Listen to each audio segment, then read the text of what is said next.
DNA가 맞다고 해서 끝입니까? 이건 완전 신분 세탁 아닙니까? 법원 조정실에서 터져나온 남자의 고함이었습니다. 테이블 위엔 DNA 감정 결과가 놓여 있었어요. 모자 관계 확률 99.99%, 거의 100%였습니다.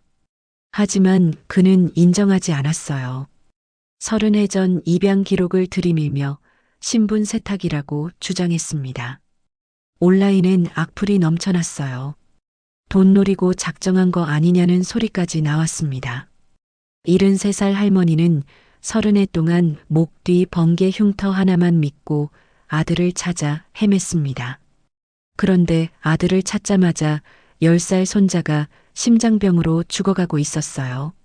할머니만 기증 가능했지만 수술 중 사망 확률은 40%였습니다.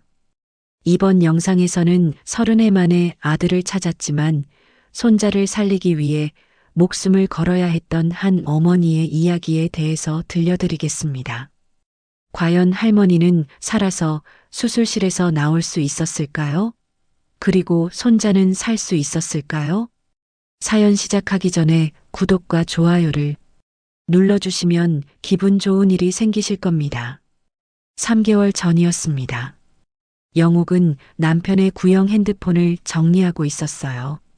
교통사고로 세상을 떠난 남편이 마지막까지 사용하던 폰이었습니다.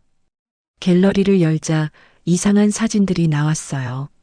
한 남자의 사진이 수십 장, 고개 숙인 순간만 골라 찍은 것 같았습니다. 사진을 확대했습니다. 목 뒤가 클로즈업 되어 있었어요. 번개 모양 흉터가 선명했습니다. 영옥의 심장이 멎는 것 같았어요. 민호의 흉터와 똑같았습니다. 메모장을 열었습니다. 남편의 글씨가 보였어요. 한성건설 회장 한지성. 1995년 설악산 입양 기록 일치. 흉터 위치 동일. 확신한다. 영옥은 핸드폰을 떨어뜨릴 뻔했습니다. 30해를 찾아 헤맨 아들. 남편이 찾아놓았던 겁니다. 2025년 4월 어느 금요일 오후 2시 서울 서초구 법원 조정실이었습니다. 천장의 형광등이 차갑게 빛을 내리쬐고 긴 테이블 양쪽에 사람들이 마주 앉아 있었어요. 한쪽엔 조영옥, 73살의 할머니가 검은색 재킷을 단정하게 입고 앉아 있었습니다. 주름진 손은 무릎 위에 가지런히 모아져 있었고 등은 곧게 펴져 있었어요. 하지만 그 손끝은 미세하게 떨리고 있었습니다. 맞은편엔 한성건설 회장 한지성이 앉아 있었어요. 50대 중반으로 보이는 그는 고급 정장을 입고 있었지만 얼굴엔 피로가 가득했습니다. 턱엔 며칠간 제대로 면도하지 못한 흔적이 보였고 눈밑은 시퍼렇게 그늘져 있었어요. 그 옆엔 한지성의 동생 한도윤이 팔짱을 낀 채 날카로운 눈빛으로 영옥을 노려보고 있었습니다. 조정위원이 테이블 위에 사진 3장을 나란히 놓았습니다. 첫 번째 사진은 고등학교 졸업 앨범에서 오려낸 듯한 흑백 사진이었어요. 교복을 입은 청년이 고개를 약간 숙여 정중하게 인사하는 순간을 포착한 것이었습니다. 목덜미 뒤쪽 헤어라인 바로 아래에 번개 모양의 흉터가 선명하게 보였어요. 피부가 울퉁불퉁하게 굳어진 자국이 마치 하늘에서 내리친 번개처럼 지그재그로 뻗어 있었습니다. 조정위원이 두 번째 사진을 가리켰어요. 최근에 찍힌 것으로 보이는 컬러 사진이었습니다. 한지성 회장이 회의실에서 서류를 검토하느라 고개를 숙인 순간을 누군가 몰래 촬영한 듯 했어요. 정장 셔츠 칼라 위로 드러난 목 뒤에 똑같은 번개 흉터가 보였습니다. 세월이 흘렀어도 그 모양은 변하지 않았어요. 세 번째 사진. 최근 촬영한 것으로 보이는 컬러 사진이었습니다. 한지성 회장이 고급 레스토랑에서 식사하는 장면이었어요. 냅킨으로 입가를 닦으려고 고개를 숙인 순간을 포착한 것 같았습니다. 정장 셔츠 칼라 사이로 드러난 목 뒤, 그곳에 또다시 똑같은 번개 흉터가 선명하게 보였어요. 세월이 흘렀어도 흉터의 모양은 조금도 변하지 않았습니다. 동생 한도윤이 테이블을 손바닥으로 탁 쳤습니다. 소리가 조정실 안에 울려 퍼졌어요. 이게 말이나 됩니까? 사진 합성하면 요즘 누가 못합니까? 목소리는 차갑고 날카로웠습니다. 영옥은 그를 바라보지 않았어요. 시선은 여전히 세 장의 사진 위에 고정되어 있었습니다. 가슴속에서 무언가가 뜨겁게 타오르는 걸 느꼈어요. 30회, 30회 동안 찾아 헤맨 그 표식이었습니다. 조정위원이 침착한 목소리로 말했어요. 합성 여부는 감정을 통해 확인할 수 있습니다. 다만 육안으로 보기에 세 장의 사진 모두 동일한 위치에 동일한 형태의 흉터가 있는 것은 사실입니다. 영옥의 변호사 배 팀장이 서류를 정돈하며 침착하게 말했습니다. 친자 여부 판단은 법원 지정 DNA 감정으로 진행하겠습니다. 오늘 제시한 것은 정황 증거일 뿐입니다. 한지성의 남동생 한민수가 멍한 표정으로 자기 목 뒤를 손으로 만지작거렸어요. 근데 이거 레이저로 흉터 제거하면 얼마 정도 하죠? 긴장이 잠시 풀렸습니다. 조정위원이 미소를 지으며 고개를 저었어요. 하지만 회장의 동생 한도윤은 여전히 차갑게 굳어 있었습니다. 영옥은 천천히 입을 열었어요. 목소리는 떨렸지만 또렷했습니다. 오늘은 눈으로 보이는 것만 제시했습니다. 공식 검사는 절차대로 진행하겠습니다. 화면 상단에 자막이 고정되었습니다. 친자 확인, 법원 지정 감정. 영옥은 핸드백 속에서 낡은 사진 한 장을 꺼냈어요. 30회 전 장례식 때 찍은 아들 민호의 모습이었습니다. 고개 숙여 절하는 순간 목 뒤에 번개 흉터가 선명하게 찍혀 있었어요. 손가락으로 그 사진을 쓰다듬으며 영옥은 눈을 감았습니다. 가슴속에서 무언가가 천천히 녹아내리는 것 같았어요. 조정회의가 끝나고 복도로 나왔습니다. 형광등 불빛이 길게 늘어진 복도는 고요했어요. 영옥의 발걸음은 무거웠지만 등은 여전히 곧게 펴져 있었습니다. 배 팀장이 영옥의 옆에서 함께 걸었어요. 굽 높은 구두 소리가 복도 바닥에 규칙적으로 울렸습니다. 계단참에 다다랐을 때 영옥이 잠시 멈춰 섰습니다. 창밖으로 봄 햇살이 쏟아져 들어왔어요. 먼지가 햇빛 속에서 춤을 추듯 떠다녔습니다. 영옥은 핸드백을 꼭 껴안고 창밖을 바라봤어요. 저 멀리 한강이 보였고 다리 위로 차들이 개미처럼 움직이고 있었습니다. 배 팀장이 조심스럽게 입을 열었어요. 영옥 씨, 오늘 잘하셨어요. 사진 제시도 효과적이었고요. 영옥은 대답하지 않았습니다. 시선은 여전히 창밖에 고정되어 있었어요. 배 팀장이 한 발 더 다가와 영옥의 어깨를 가볍게 두드렸습니다. 근데요, 혹시... 배 팀장이 말을 잠시 멈췄어요. 영옥이 천천히 고개를 돌려 배 팀장을 바라봤습니다. 배 팀장의 눈빛엔 궁금증과 걱정이 섞여 있었어요. 30회나 지났는데 어떻게 그 확신을 계속 가지고 계세요? 보통 사람들은 몇 년만 지나도 포기하거든요. 영옥의 입가에 희미한 미소가 번졌습니다. 쓸쓸하면서도 따뜻한 미소였어요. 핸드백에서 낡은 사진을 꺼냈습니다. 30회 전 민호의 사진이었어요. 고개 숙여 절하는 순간 목 뒤에 번개 흉터가 선명하게 찍혀 있었습니다. 팀장님, 아이를 낳아보셨어요? 배 팀장이 고개를 저었어요. 영옥은 사진을 손가락으로 쓰다듬으며 계속 말했습니다. 10달을 뱃속에 품고 28회를 키웠어요. 그 아이의 첫 울음소리, 첫 걸음마, 첫 말. 전부 다 여기에 새겨져 있어요. 영옥이 자신의 가슴을 손으로 가리켰습니다. 목소리가 떨렸지만 또렷했어요. 사람들은 시간이 지나면 잊는다고 하죠. 근데 그건 거짓말이에요. 엄마는 절대 못 잊어요. 하루하루가 고통이었지만 그 고통조차 아이와 연결된 끈이었어요. 포기하는 순간 그 끈이 끊어질 것 같아서 무서웠어요. 배 팀장의 눈가가 촉촉해졌습니다. 영옥은 사진을 다시 핸드백에 넣으며 창밖을 바라봤어요. 남편은 매년 3월 15일마다 혼자 설악산에 갔어요. 민호 생일이거든요. 케이크에 초를 꽂고 혼자서 생일 축하 노래를 불렀대요. 20년 동안 단 한 번도 거르지 않았어요. 영욱의 목소리가 잠깐 멈췄습니다. 숨을 깊이 들이마셨어요. 제가 남편 수첩을 봤을 때 거기 이렇게 적혀 있었어요. 영호가 난 확신한다. 우리 민호는 살아있다. 꼭 찾을 거다. 영욱이 배 팀장을 똑바로 바라봤습니다. 눈빛엔 흔들림이 없었어요.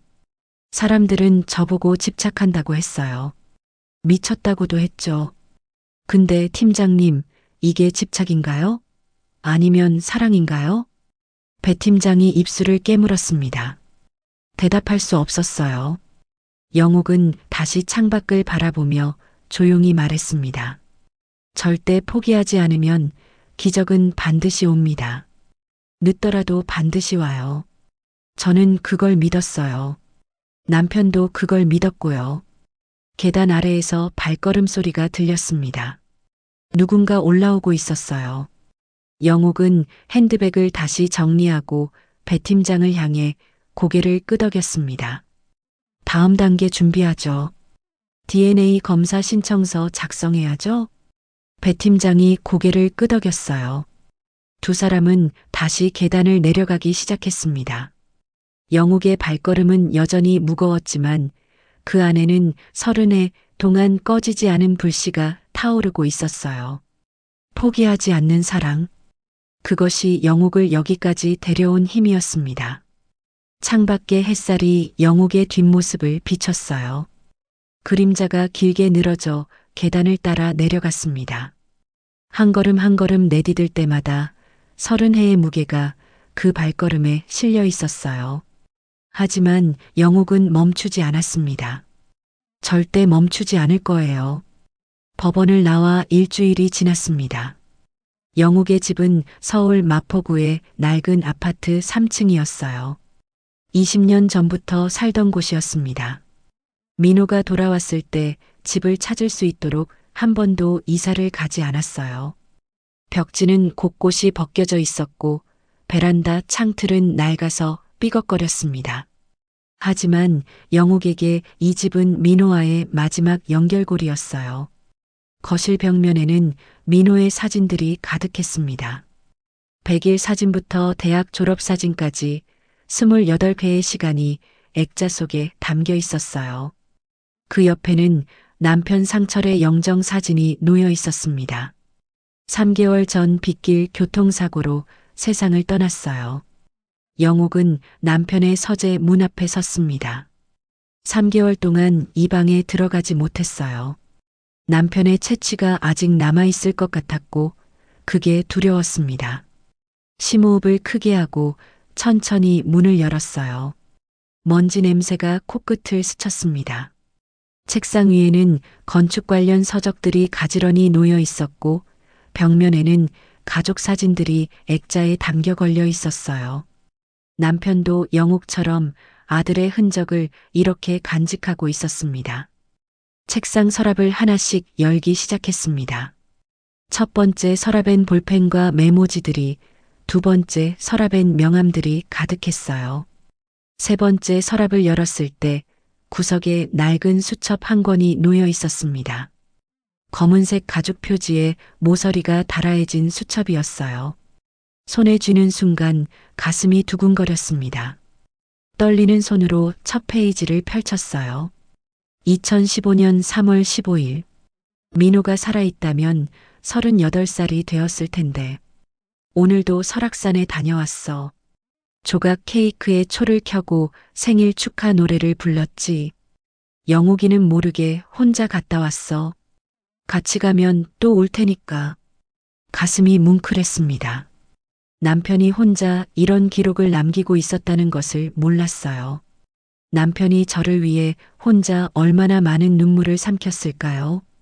영욱의 눈에서 눈물이 주르 흘러내렸습니다. 다음 페이지를 넘겼어요. 2018년 7월 23일. 강남에서 뒷모습이 민호랑 똑같은 사람을 봤어. 가슴이 철렁했지. 근데 따라가 보니 다른 사람이었어. 집에 오는 길 내내 눈물이 멈추지 않았어. 남편이 얼마나 간절했는지가 글 한 줄 한 줄에서 느껴졌어요. 손이 떨렸지만 계속 페이지를 넘겼습니다. 2023년 11월 5일. 한성건설 회장 한지성이란 사람이 유명하대. 신문 사진을 봤는데 우리 민호랑 너무 닮았어. 나이도 비슷하고. 설마 하는 생각이 들었지만 이름이 다르니까 그냥 닮은 사람이겠지. 영욱의 손이 마구 떨렸습니다. 한지성. 법원에서 만난 그 사람이었어요. 남편이 이미 2년 전부터 알고 있었던 거예요. 다음 페이지로 넘어갔습니다. 2024년 12월 10일. 드디어 기회가 왔다. 한지성 회장과 내일 직접 만나기로 했어. 밤새 잠을 못 잤어. 가슴이 두근거려서 견딜 수가 없어. 정말 혹시 직접 보면 알 수 있을까? 2025년 1월 15일. 오늘 한지성을 직접 만났어. 충격이었어. 목소리가 민호랑 똑같았어. 손동작도 말할 때 습관도. 40분간 미팅하는 내내 심장이 터질 것 같았어. 근데 그는 날 전혀 모르는 것 같았어. 기억 상실일까? 영욱은 수첩을 가슴에 꼭 안았습니다. 온몸이 떨렸고 목에서는 흐느낌이 터져 나왔어요. 남편이 이미 의심하고 있었던 거예요. 혼자 얼마나 혼란스러웠을까요? 마지막 페이지를 펼쳤습니다. 2025년 2월 20일. 오늘 회의 자리에서 그의 목 뒤를 봤어. 정확히 목격했어. 서류 보려고 고개 숙이는데 목덜미에 번개 모양 흉터. 8살 때 화재로 생긴 그 흉터. 저 흉터는 민호밖에 없어. 내 아들이다. 확신한다. 영욱은 수첩을 무릎에 내려놓고 두 손으로 얼굴을 감쌌습니다. 어깨가 흔들리며 울음이 터져 나왔어요. 남편이 이미 확신하고 있었던 거예요. 그 사람이 우리 아들 민호라고. 3개월 전 교통사고. 혹시 그날도 민호와 관련된 일로 나갔던 걸까요? 한참을 울고 나서 수첩 마지막 장에 끼워진 작은 종이 쪽지를 발견했습니다. 펼쳐보니 전화번호와 주소가 적혀 있었어요. 영상 변환 업체. 그리고 메모가 하나 더 있었습니다. 다락방 빨간 상자. VHS 테이프. 민호 8살 화재 사고 후 병원 영상. 반드시 디지털로 변환할 것. 영욱은 벌떡 일어났습니다. 다락방으로 향했어요. 남편이 남긴 마지막 단서를 찾아야 했습니다. 다락방 사다리를 올라가는 영욱의 손이 떨렸습니다. 먼지가 쌓인 문을 열자 곰팡이 냄새가 확 풍겼어요. 손전등을 켜고 안을 비췄습니다. 오래된 상자들이 여기저기 쌓여 있었어요. 한참을 뒤진 끝에 구석에서 빨간 상자를 찾았습니다. 뚜껑을 열자 VHS-C 테이프 3개가 나란히 놓여 있었어요. 첫 번째 테이프 라벨을 확인했습니다. 2003년 12월 28일. 민호 화재 사고 후 병원. 영욱의 가슴이 쿵쾅거렸어요. 다음 날 아침 영욱은 배 팀장과 함께 영상 변환 업체를 찾아갔습니다. 서울 강서구의 작은 건물 2층이었어요. 40대 중반으로 보이는 기술자가 맞아주었습니다. 박상철 고객님 부인이시군요. 남편분께서 3달 전에 예약하셨는데 갑자기 연락이 안 되셔서 걱정했습니다. 영욱의 목소리가 잠겼어요. 배 팀장이 대신 설명했습니다. 교통사고로 돌아가셨습니다. 기술자의 얼굴이 어두워졌어요. 영옥은 테이프를 꺼내 건넸습니다. 기술자가 테이프를 디지털 장비에 연결했어요. 화면이 서서히 나타났습니다. 화질은 거칠었지만 8살쯤 된 아이가 병원 침대에 누워있는 모습이 보였어요. 민호였습니다. 목에 거즈가 두껍게 감겨 있었고 젊은 시절에 영옥이 침대 옆에 앉아 아이의 손을 잡고 있었어요. 화면 속 영옥의 눈은 빨갛게 부어 있었습니다. 일시정지 눌러주세요. 배 팀장이 조용히 말했습니다. 기술자가 버튼을 눌렀어요. 배 팀장이 화면을 가리켰습니다. 이 부분을 확대할 수 있나요? 기술자가 화면을 확대했습니다. 의사가 거즈를 교체하는 장면이 나왔어요. 민호의 목덜미 뒤쪽이 드러났습니다. 붉게 부어오른 번개 모양 화상이 선명했어요. 영옥은 화면을 보며 눈물을 흘렸습니다. 22년 전 그날이 생생하게 되살아났어요. 새벽 1시쯤 1층 전기 합선으로 불이 났고 남편이 불길을 뚫고 올라가 아이를 구했습니다. 계단을 내려오는 순간 천장이 무너지며 불꽃이 민호 목 뒤를 스쳤어요. 이 장면 스크린샷으로 저장해 주세요. 배 팀장이 기술자에게 말했습니다. 영상은 계속 흘러갔어요. 몇 주 후 민호가 태어나는 장면이었습니다. 아이가 신발을 신으려고 고개를 숙였어요. 그 순간 목 뒤 흉터가 또렷하게 보였습니다. 번개 모양으로 굳어진 흉터였어요. 민호가 무의식적으로 목 뒤를 손으로 만지며 얼굴을 찡그렸습니다. 영상이 끝났습니다. 기술자가 USB를 건네며 말했어요. 원본 파일과 스크린샷 전부 저장했습니다. 법정 제출용 공증도 가능합니다. 배 팀장이 고개를 끄덕였습니다. 고맙습니다. 공증도 함께 부탁드립니다. 업체를 나와 커피숍에 들어갔습니다. 배 팀장이 노트북을 켜고 USB를 연결했어요. 영옥 씨, 이제 전략을 짜야 합니다. 우리에게는 3가지 증거가 있어요. 30해 전 장례식 사진, 오늘 확보한 8살 병원 영상, 현재 한지성의 사진. 이 3가지를 시간 순서대로 배열하면 같은 사람의 같은 흉터가 세월이 흘러도 변하지 않았다는 걸 증명할 수 있습니다. 영옥은 커피잔을 2손으로 감쌌어요. 다음 조정 일정이 언제죠? 2주일 후입니다. 그때까지 영상 공증 받고 비교 자료 완벽하게 준비하겠습니다. 배 팀장이 노트북을 덮으며 영옥을 똑바로 바라봤습니다. 영옥 씨, 이제 정말 시작입니다. 준비되셨죠? 영옥은 고개를 끄덕였습니다. 눈빛에는 흔들림이 없었어요. 30해를 기다렸습니다. 이제 더 이상 물러설 곳은 없었어요. 창밖으로 봄 햇살이 쏟아져 들어왔습니다. 영옥의 얼굴을 따뜻하게 비췄어요. 오랜 겨울이 지나고 드디어 봄이 오고 있었습니다. 영옥의 집 주방이었습니다. 아침 8시 식탁 위에 신문이 펼쳐져 있었어요. 사회면 하단에 작은 기사가 눈에 들어왔습니다. 한성건설 회장 아들 한준서, 심장 이식 대기 중. 영옥의 손이 멈췄습니다. 기사를 천천히 읽기 시작했어요. 한성건설 회장의 아들 한준서, 10살. 확장성 심근증으로 투병 중. 심장 기능이 20% 이하로 저하되어 긴급 심장 이식 대기 중.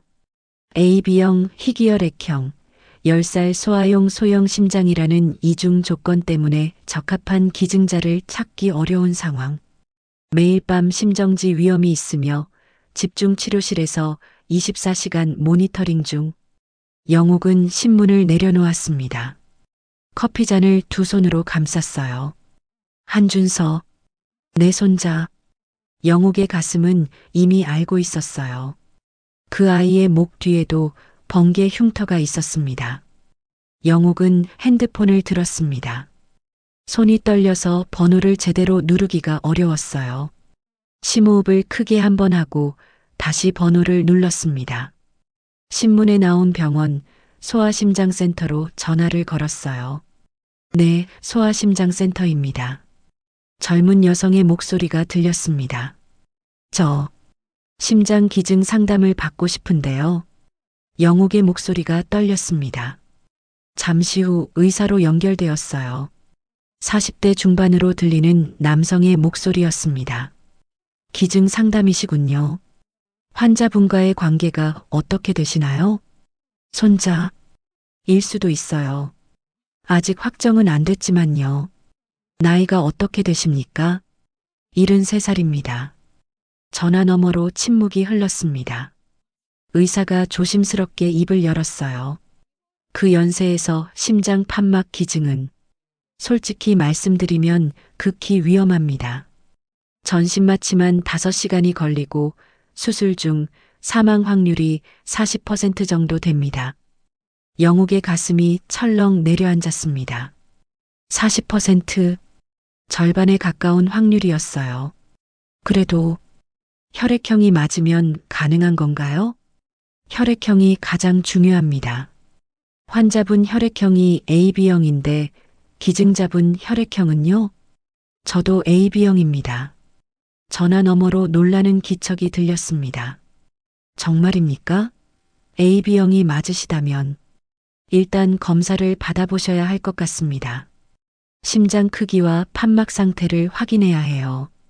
하지만 다시 한번 말씀드리지만 고령이시라 정말 위험합니다. 가족분들과 충분히 상의하셔야 합니다. 알겠습니다. 검사 예약 부탁드립니다. 내일 오전 10시에 오실 수 있으세요? 네, 가겠습니다. 전화를 끊었습니다. 영욱은 핸드폰을 식탁 위에 내려놓았어요. 손이 심하게 떨렸습니다. 40%, 열의 4명은 수술대에서 죽는다는 뜻이었어요. 영욱은 창가로 걸어갔습니다. 아파트 단지 놀이터가 보였어요. 아이들이 그네를 타고 미끄럼틀을 타며 웃고 있었습니다. 햇살이 아이들의 머리카락을 비쳤어요. 영욱은 준서의 얼굴을 떠올렸습니다. 조정실에서 본 사진 속 창백한 얼굴로 누워있던 소년. 목도제 번개 흉터가 있던 그 아이. 내 손자. 영욱이 중얼거렸습니다. 눈물이 뺨을 타고 흘러내렸어요. 아직 DNA 검사 결과도 안 나왔는데 가슴은 이미 확신하고 있었습니다. 그 아이는 내 아들의 아들. 내 피를 이어받은 손자였어요. 영욱은 핸드백을 들고 방으로 들어갔습니다. 서랍을 열고 남편의 수첩을 꺼냈어요. 마지막 페이지를 펼쳤습니다. 남편의 굵은 글씨가 보였어요. 영욱아, 난 확신한다. 영욱은 수첩을 가슴에 꼭 안았습니다. 남편이 마지막까지 찾으려 했던 아들. 그 아들의 아들이 지금 죽어가고 있었어요. 40% 위험하다는 건 알았습니다. 죽을 수도 있다는 것도 알았어요. 하지만 그냥 손 놓고 있을 수는 없었습니다. 영욱은 다시 창가로 걸어갔습니다. 놀이터 아이들이 여전히 웃고 있었어요. 준서도 저렇게 뛰어놀 수 있을까요? 저렇게 햇살 아래서 웃을 수 있을까요? 영욱의 눈에서 눈물이 계속 흘러내렸습니다. 핸드폰이 울렸습니다. 배 팀장이었어요. 영욱은 전화를 받았습니다. 영욱 씨, 다음 주 조정 일정 확정됐어요. 준비는 다 됐고요. 팀장님, 영욱의 목소리가 떨렸습니다. 배 팀장이 뭔가 이상함을 느꼈어요. 무슨 일 있으세요? 신문. 봤어요. 준서가 심장 이식 대기 중이래요. 전화 너머로 배 팀장이 숨 쉬는 소리가 들렸습니다. 그래서요? 저 검사 받으러 갑니다. 내일 10시에. 영욱 씨, 그건 배 팀장의 목소리가 높아졌습니다. 위험하다는 거 알아요. 죽을 수도 있다는 거 알아요. 근데 팀장님, 그냥 있을 수는 없잖아요. 제 손자인데. 아직 확정도 안 됐잖아요. 가슴은 알아요. 확신해요. 영욱의 목소리는 떨렸지만 단호했습니다. 전화 너머로 배 팀장이 한숨 쉬는 소리가 들렸어요. 알겠습니다. 내일 병원에 같이 가겠습니다.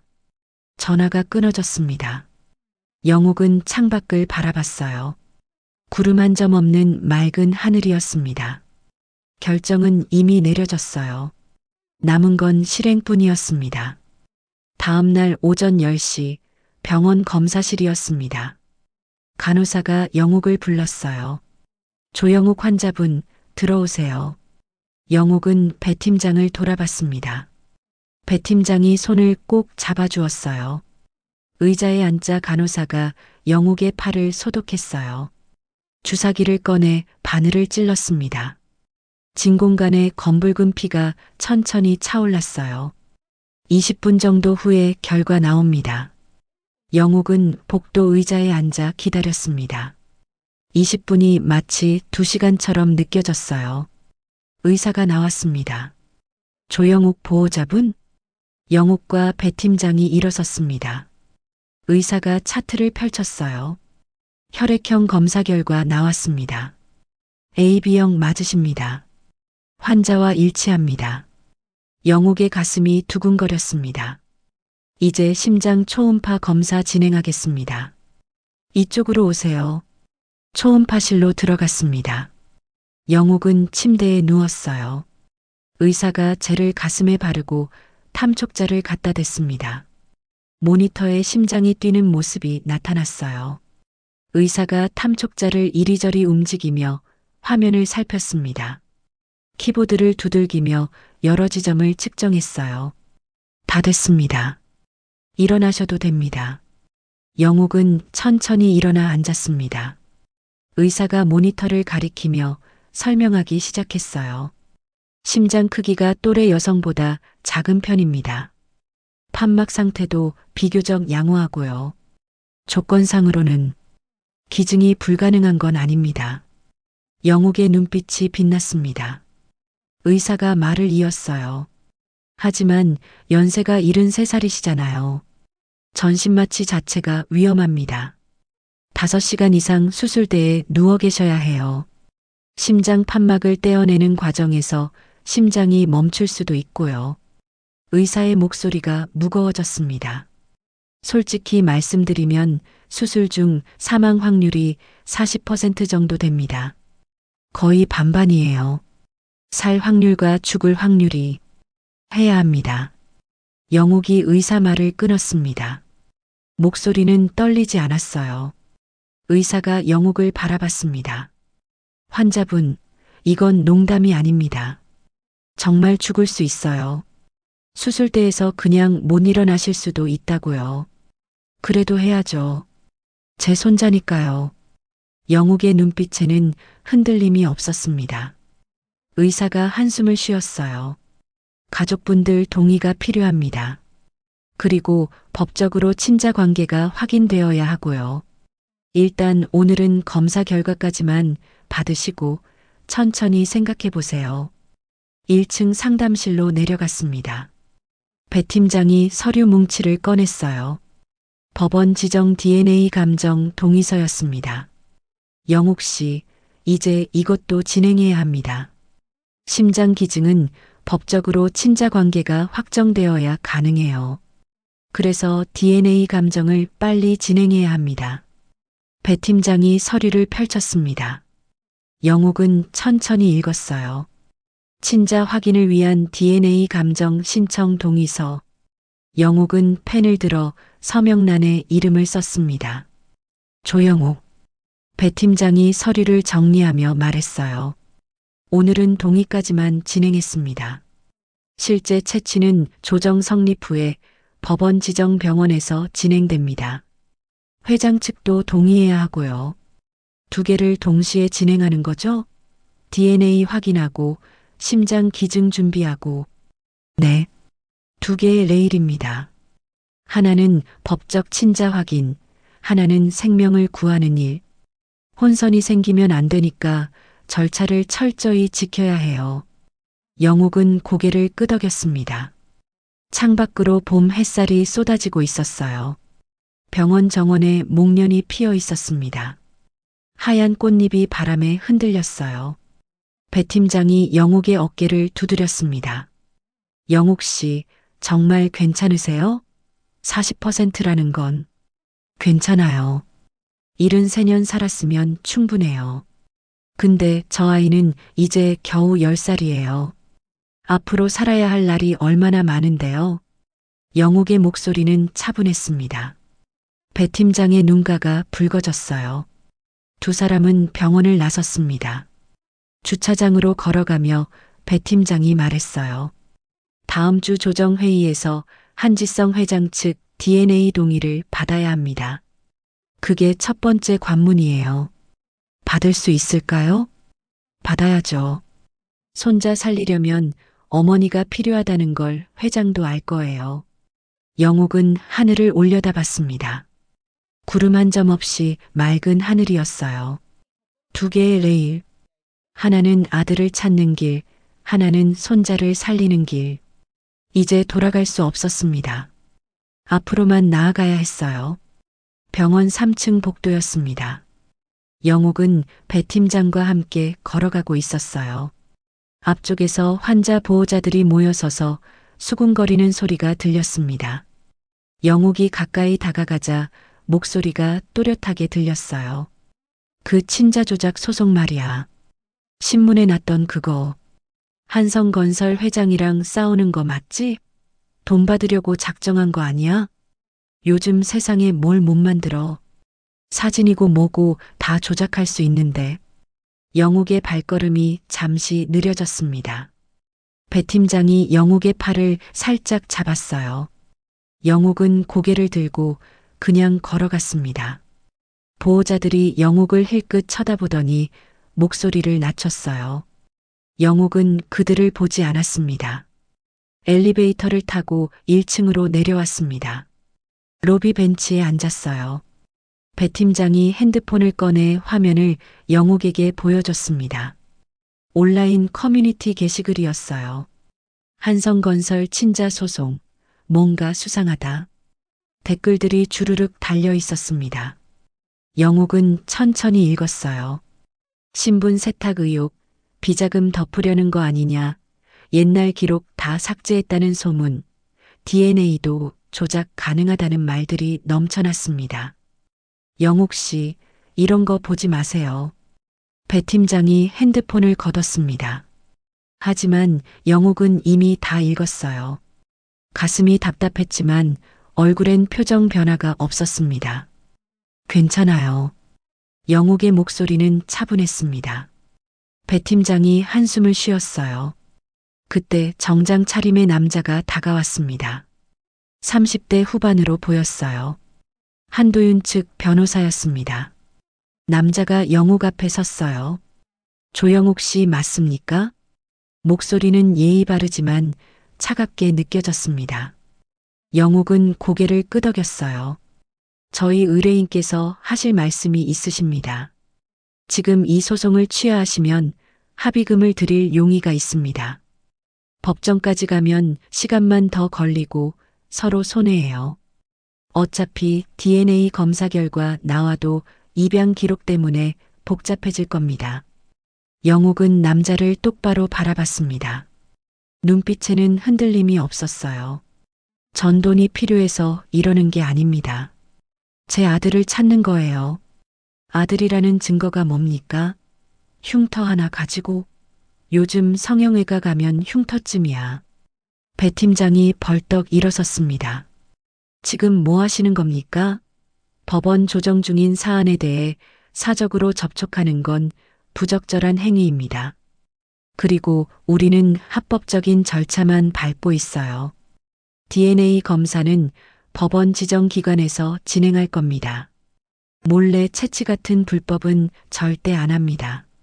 남자가 비웃듯 웃었습니다. 그래요. 법대로 가시죠. 근데 20년, 30년 지난 일을 증명하기가 쉽지 않을 겁니다. 그리고 온라인에서 뭐라고 떠들든 저희는 상관없어요. 오히려 조영옥 씨 평판만 나빠질 텐데요. 남자는 명함을 테이블에 놓고 돌아섰습니다. 구두 소리가 차갑게 울리며 멀어졌어요. 영옥은 명함을 집어 찢었습니다. 손이 떨렸어요. 분노가 치밀어 올랐습니다. 배 팀장이 영옥의 손을 잡았어요. 영옥 씨, 괜찮아요. 저런 협박에 넘어가면 안 됩니다. 우리는 증거가 있어요. 흉터, 영상, 남편 폰 백업, 양부의 편지까지 전부 다 있어요. 영옥은 심호흡을 했습니다. 가슴이 진정되기 시작했어요. 배 팀장이 계속 말했습니다. 루머는 루머일 뿐이에요. 우리가 일일이 반응하면 그들 의도에 말려드는 겁니다. 침묵하고 증거로만 말하는 게 전략이에요. 법정에서 이기면 루머는 자연스럽게 사라집니다. 영옥은 고개를 끄덕였습니다. 배 팀장이 가방에서 증거처를 꺼냈어요. 두껍게 쌓인 서류 뭉치였습니다. 첫 페이지를 펼쳤어요. 목 뒤 번개 흉터 비교 사진이 나왔습니다.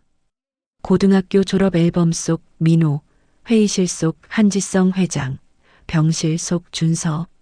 세 장이 나란히 놓여 있었어요. 두 번째 페이지, 캠코더 영상 스틸컷이었습니다. 8살 민호가 병원 침대에 누워 있고 목 뒤 거즈가 풀린 순간의 화면이었어요. 번개 흉터가 선명했습니다. 세 번째 페이지, 남편 폰에서 복원한 사진이었어요.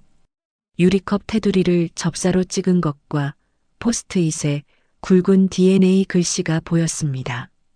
남편이 준비하고 있었다는 증거였어요. 배 팀장이 증거처를 덮으며 말했습니다. 영옥 씨, 이것만 있으면 충분합니다. 흔들리지 마세요. 영옥은 눈물을 참았습니다. 배 팀장의 눈빛에서 믿음이 느껴졌어요. 처음 만났을 때 배 팀장도 반신반의했습니다. 30해나 지난 일을 어떻게 증명하냐며 걱정했어요. 하지만 지금은 달랐습니다. 배 팀장은 영옥을 완전히 믿고 있었어요. 팀장님 고마워요. 영옥의 목소리가 떨렸습니다. 배 팀장이 미소 지었어요. 뭐가요? 전 제 일하는 거예요. 그리고 전 영옥 씨가 진실을 말하고 있다는 거 알아요. 흉터, 영상, 남편 수처. 이 모든 게 거짓말일 수는 없어요. 두 사람은 병원 밖으로 나왔습니다. 봄 햇살이 따뜻했어요. 주차장으로 걸어가며 배 팀장이 말했습니다. 다음 주 화요일 오전 10시에 법원 조정 예비 미팅이 잡혔어요. 그때 한지성 회장 측과 DNA 검사 일정을 확정할 겁니다. 준비는 다 됐죠? 네. 이제 기다리기만 하면 됩니다. 영옥은 하늘을 올려다봤습니다. 구름이 천천히 흘러가고 있었어요. 루머는 바람일 뿐이었습니다. 바람은 지나가지만 진실은 남아요. 영옥은 그걸 믿었습니다. 30해 동안 믿어왔던 것처럼요. 병원 중환자실 복도였습니다. 오후 3시쯤이었어요. 영옥과 배 팀장이 복도 끝에 서 있었습니다. 앞쪽에 큰 유리창이 보였어요. 중환자실 안을 들여다볼 수 있는 창이었습니다. 영옥은 천천히 유리창 쪽으로 걸어갔습니다. 심장이 빠르게 뛰었어요. 유리창 너머로 중환자실 안이 보였습니다. 여러 개의 침대가 놓여 있었고 각 침대마다 환자들이 누워 있었어요. 오른쪽에서 세 번째 침대, 작은 아이가 누워 있었습니다. 준서였어요. 가슴에 심전도 패드가 여러 개 붙어 있었습니다. 전선들이 모니터로 연결되어 있었어요. 모니터 화면에 초록색 선이 불규칙하게 움직이고 있었습니다. 비, 비, 비 소리가 희미하게 들렸어요. 준서의 얼굴은 창백했습니다. 종이처럼 하얗게 질려 있었어요. 입술은 파랗게 변해 있었습니다. 코와 입에 산소 마스크가 씌워져 있었어요. 작은 가슴이 힘겹게 오르락 내리락 했습니다. 영옥의 눈에서 눈물이 흘러내렸습니다. 손으로 입을 막았어요. 목이 메었습니다. 저렇게 작은 아이가 저렇게 힘들게 숨을 쉬고 있다니. 영옥의 가슴이 찢어지는 것 같았어요. 침대 옆 의자에 한지성 회장이 앉아 있었습니다. 정장 재킷을 벗고 와이셔츠 차림이었어요. 셔츠 소매를 걷어올린 채 아이의 손을 꼭 잡고 있었습니다. 회장의 어깨가 축 처져 있었어요. 머리카락은 흐트러져 있었고 얼굴은 수척했습니다. 잠시 후 회장이 고개를 들었습니다. 유리창 쪽을 바라봤어요. 영옥과 눈이 마주쳤습니다. 회장의 눈빛이 흔들렸어요. 죄책감인지 당혹인지 모를 감정이 스쳤습니다. 영옥은 천천히 고개를 끄덕였어요. 그 순간이었습니다. 회장이 무의식적으로 목 뒤를 손으로 주무르기 시작했어요. 왼손으로 목덜미를 천천히 문지르는 모습이 보였습니다. 스트레스 받을 때 나오는 습관인 듯 했어요. 영옥은 그 모습을 보며 가슴이 철렁 내려앉았습니다. 민호도 그랬어요. 긴장하거나 힘들 때면 항상 목 뒤를 주무르곤 했습니다. 영옥 씨, 배 팀장이 조용히 불렀습니다. 영옥은 눈물을 닦았어요. 고개를 돌려 배 팀장을 봤습니다. 제 아들 맞아요. 저 습관. 민호도 똑같았어요. 영옥의 목소리가 떨렸습니다. 배 팀장이 영옥의 어깨를 가볍게 두드렸어요. 그때 복도 모퉁이에서 누군가 나타났습니다. 한민수였어요. 회장의 남동생이자 삼남이었습니다. 40대 초반으로 보였어요. 캐주얼한 티셔츠에 청바지 차림이었습니다. 손에 과자 봉지를 들고 있었어요. 한민수가 영옥 쪽으로 어정쩡하게 걸어왔습니다. 영옥과 배 팀장을 번갈아 보더니 어색하게 웃었어요. 아, 저기, 안녕하세요. 어색한 인사였습니다. 영옥은 고개를 끄덕였어요. 한민수가 과자 봉지를 들어 보이며 말했습니다. 병원밥이 너무 싱거워서요. 라면 먹고 싶은데 간호사들이 안 된다고 하네요. 왜 안 되는 거예요? 한민수가 코를 찡긋거리며 투덜거렸습니다. 배 팀장이 차분한 목소리로 말했어요. 심장 환자는 염분 제한이 필수입니다. 라면은 나트륨이 너무 많아서 심장에 부담을 줘요. 심장이랑 라면이랑 무슨 상관인데요? 한민수가 진심으로 궁금한 표정을 지었습니다. 배 팀장이 참을 수 없다는 듯 웃음을 터뜨렸어요. 염분이 많으면 혈압이 올라가고 혈압이 올라가면 심장에 부담이 됩니다. 그래서 안 되는 거예요. 아, 그렇구나. 몰랐네요. 한민수가 고개를 끄덕였습니다. 그리고 과자 봉지를 뜯으며 하나를 입에 넣었어요. 우적우적 씹으면서도 표정은 시무룩했습니다. 영옥은 그 모습을 보며 피식 웃음이 나왔어요. 무거운 분위기가 잠시 풀렸습니다. 한민수가 벤치에 털썩 앉았습니다. 영옥과 배 팀장도 옆에 앉았어요. 세 사람은 한동안 말없이 유리창 너머를 바라봤습니다. 준서의 작은 가슴이 여전히 힘겹게 움직이고 있었어요. 저 애가 진짜 죽을 수도 있는 거예요? 한민수가 조용히 물었습니다. 목소리에 두려움이 섞여 있었어요. 배 팀장이 고개를 끄덕였습니다. 심장 이식 받지 못하면 위험합니다. 한민수는 더 이상 말하지 않았습니다. 과자를 먹던 손이 멈췄어요. 세 사람은 침묵 속에 앉아 있었습니다. 영옥은 핸드백에서 증거처를 꺼냈습니다. 무릎 위에 올려놓고 천천히 펼쳤어요. 첫 장, 목 뒤 번개 흉터 비교 사진이었습니다. 고등학교 졸업 앨범 속 민호, 회의실 속 한지성 회장, 병실 속 준서. 세 장의 사진이 나란히 놓여 있었어요. 두 번째 장, 캠코더 영상 스틸컷. 8살 민호가 병원 침대에 누워있고 목 뒤 거즈가 풀린 순간이었습니다. 번개 흉터가 선명했어요. 세 번째 장, 남편 폰에서 복원한 사진, 유리컵 테두리 접사와 포스트잇에 굵은 DNA 글씨가 보였습니다. 배 팀장이 증거처를 보며 말했습니다. 다 준비됐어요. 이제 조정 회의만 남았습니다. 영욱은 증거처를 다시 덮었습니다. 유리창 너머를 바라봤어요. 한지성 회장이 여전히 아이의 손을 잡고 있었습니다. 영욱은 가슴속으로 기도했어요. 제발 저 아이가 살아나게 해주세요. 제발이요. 법원 조정실이었습니다. 조정위원이 양측을 앞에 두고 절차를 설명했어요. 채취는 병원에서, 감정은 법원 지정기관에서 진행합니다. 양측 모두 동의하셨으니 지금 바로 시작하겠습니다. 병원 채취실로 이동했습니다. 하얀 벽, 하얀 천장, 형광등 불빛이 차갑게 빛났어요. 영욱이 먼저 들어갔습니다. 간호사가 면봉을 꺼내 포장을 뜯었어요. 입을 크게 벌려주세요. 영욱은 입을 벌렸습니다. 간호사가 면봉으로 볼 안쪽을 천천히 문질렀어요. 한 번, 두 번, 세 번.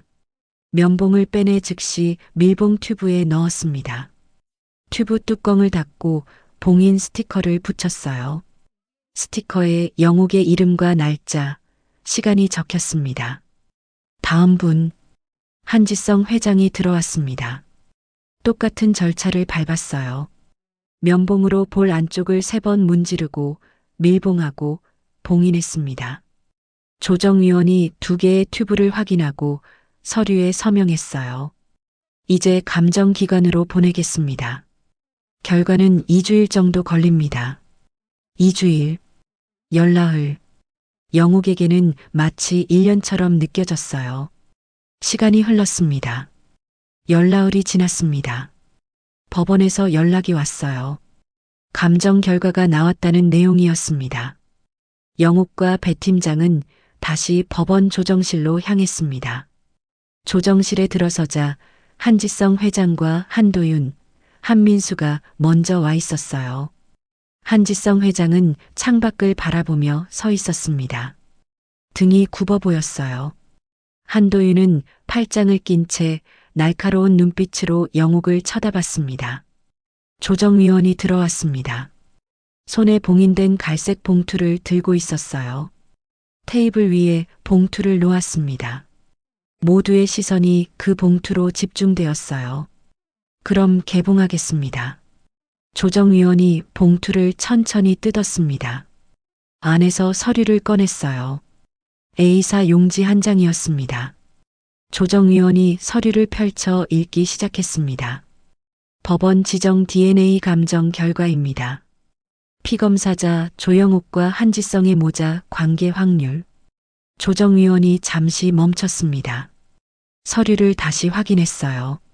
그리고 천천히 말했습니다. 99.99%입니다. 영욱의 심장이 멈추는 것 같았습니다. 배 팀장이 영욱의 손을 꼭 잡았어요. 한민수가 자리에서 벌떡 일어났습니다. 99.99면 거의 100안이에요? 이거 확정 아닙니까? 한민수가 흥분해서 소리쳤습니다. 조정위원이 고개를 끄덕였어요. 네. 99.99%면 사실상 친모자 관계가 확실합니다. 영욱의 눈에서 눈물이 흘러내렸습니다. 30해, 30해를 기다렸어요. 남편이 마지막까지 찾으려 했던 아들. 이제 숫자로 증명되었습니다. 99.99%, 거의 100%였어요. 한지성 회장이 천천히 고개를 숙였습니다. 어깨가 떨렸어요. 울고 있는 건지 참고 있는 건지 알 수 없었습니다. 그때였습니다. 한도윤이 서류를 낚아챘어요. 눈을 부릅뜨고 서류를 읽기 시작했습니다. 표정이 점점 일그러졌어요. 잠깐만요. 한도윤이 테이블을 손바닥으로 쳤습니다.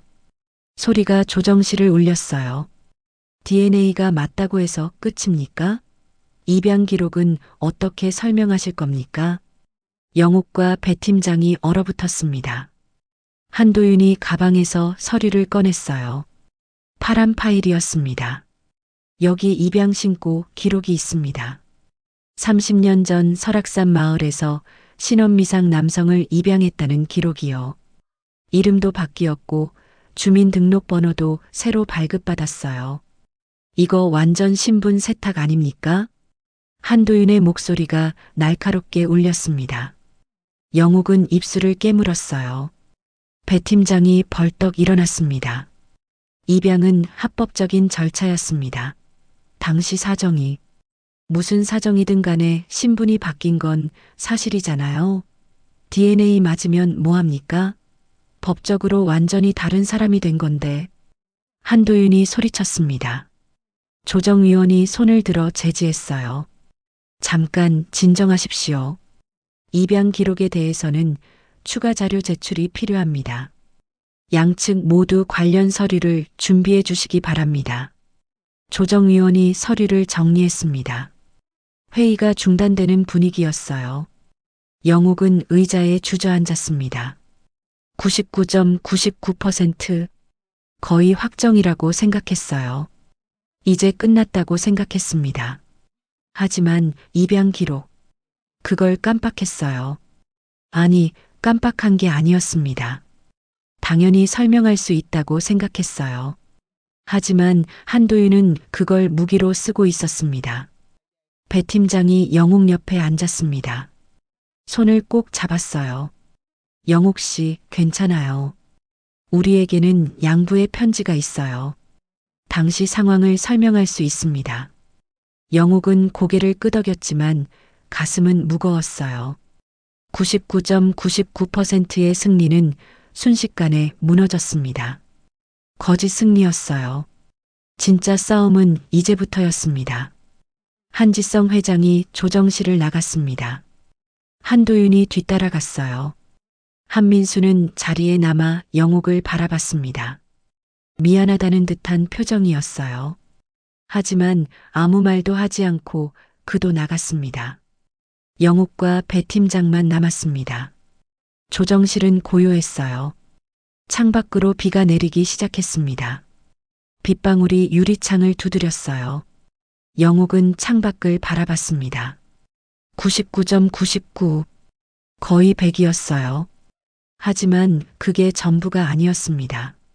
영욱의 집 거실이었습니다. 밤 11시쯤이었어요. 핸드폰이 울렸습니다. 병원 번호였어요. 영욱은 핸드폰을 들었습니다. 손이 떨렸어요. 조영욱 보호자님이십니까? 간호사의 목소리가 긴장되어 있었습니다. 네, 맞습니다. 한준서 환자 상태가 급격히 나빠졌습니다. 지금 당장 오실 수 있으세요? 영욱은 재킷을 집어들고 집을 뛰쳐나갔습니다. 택시를 잡아타고 병원으로 달렸어요. 차창 밖으로 비가 내렸습니다. 빗방울이 유리창을 세차게 때렸어요. 병원에 도착했습니다. 중환자실 앞에 한지성 회장이 서 있었어요. 얼굴은 새하얗게 질려 있었습니다. 눈은 충혈되어 빨갛게 부어 있었어요. 의사가 나왔습니다. 50대 중반으로 보이는 남자 의사였어요. 수술복을 입고 있었습니다. 오늘 밤 심정지가 2번 발생했습니다. 의사의 목소리가 무겁게 가라앉았습니다. 2번 다 제세동기로 심장을 다시 뛰게 만들었지만 이제 한계입니다. 심장 기능이 15%까지 떨어졌어요. 정상인의 6분의 1도 안 되는 수준입니다. 영욱의 무릎에 힘이 빠졌습니다. 벽에 손을 짚었어요. 한지성 회장이 의사를 붙잡듯 물었습니다. 얼마나 버틸 수 있습니까? 일주일입니다. 일주일 안에 심장 이식을 받지 못하면 의사는 말을 잇지 못했습니다.